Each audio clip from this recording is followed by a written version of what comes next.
Mas pinaigting pa ng Anti-Red Tape Authority, ARTA, ang kanilang mga hakbang para palakasin ang serbisyo sa publiko at malabanan ang red tape sa pamagitan niya ng pagtutok sa digitalization.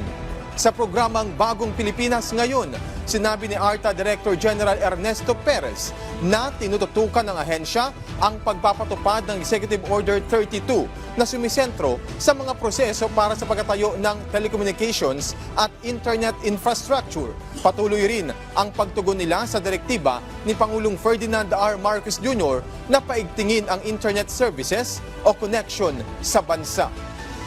Ang ating pinapatupad na Executive Order 32 na pinirmahan ng ating Pangulo at patuloy po ang ating pakikipag-ugnayan sa mga telecommunications companies at tower companies at para lalo pa pong mapalakas ang ating internet connection. Alam po natin na ang direktiba ng ating mahal na Pangulo para malabanan ng maayos o maigting ang kampanya natin laban sa red tape ay paigtingin ang internet services or connections sa ating bansa. For all government processes to be streamlined and digitalized.